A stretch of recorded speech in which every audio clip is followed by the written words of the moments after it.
Hi, I'm Allison from Move Smart Movement and Boomerang Pilates, and today we're going through single leg circle, which is number 4 in the classical series.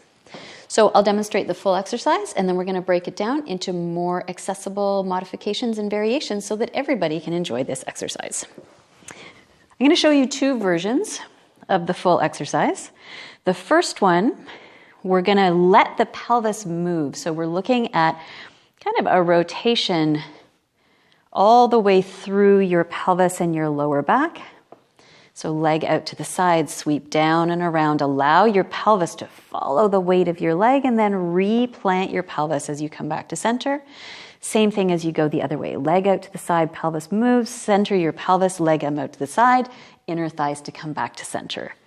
Circle around. Find a nice big sweep of your leg, ideally one that does not create clunking or discomfort in your hip socket. So that's version 1.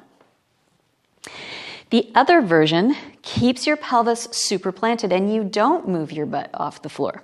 So you're keeping your planted leg heavy to the ground. You open your leg out to the side without moving your pelvis. You sweep down and around without moving your pelvis and you come back to center. 2 and 3. And then you change direction. So you can see it's a smaller circle.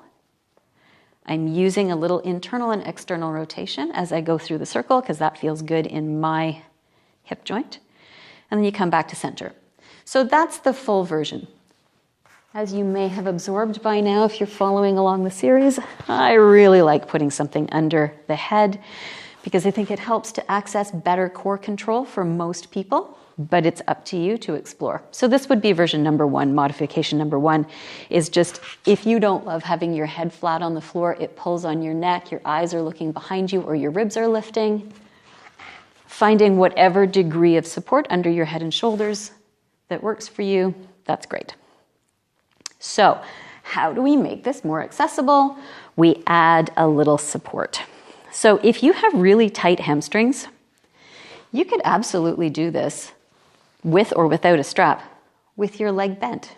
If you have really tight hip flexors and you straighten your leg and you're just like, the only thing happening here is hip flexion, your hip flexors are working here, no question, but we do want to feel like there's also a core control component here. So knee bent, totally a great option. Adding some support, the other option. So now you are still deliberately using your leg muscles and your hip muscles and your abdominal muscles to create the circle, but you're doing it with the support, ideally of a non-stretchy band. So I'm using a yoga strap, but a scarf or a belt would work. Long belt, I guess. Again, if you have really tight hamstrings, you could do this with your knee bent. You could do it with your leg supported this way. But with the goal being to really feel this smooth movement of your leg in your hip socket. This is a huge exercise for hip clunking. So play around with it, find the variation that allows you to move without clunking. And if that means your knee is bent and your circle is tiny, that's okay. You're getting awesome benefits, more, I would argue, than if you do a big circle but it clicks and clunks every time you go around the circle. So it is entirely possible that your circles will be different from one side to the other because we are not the same from side to side. So play around with that and you might notice that it's all about decreasing hip clunking on one side and it's all about keeping your pelvis level on the other side.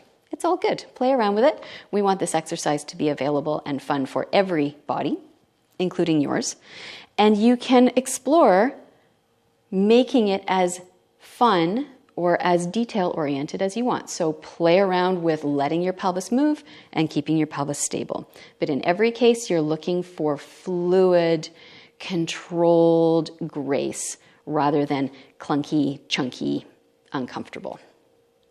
If you like this, hit the like button below. If you have questions, put them in the comments and I will answer them. And we're going to move on further into the Classical Pilates series.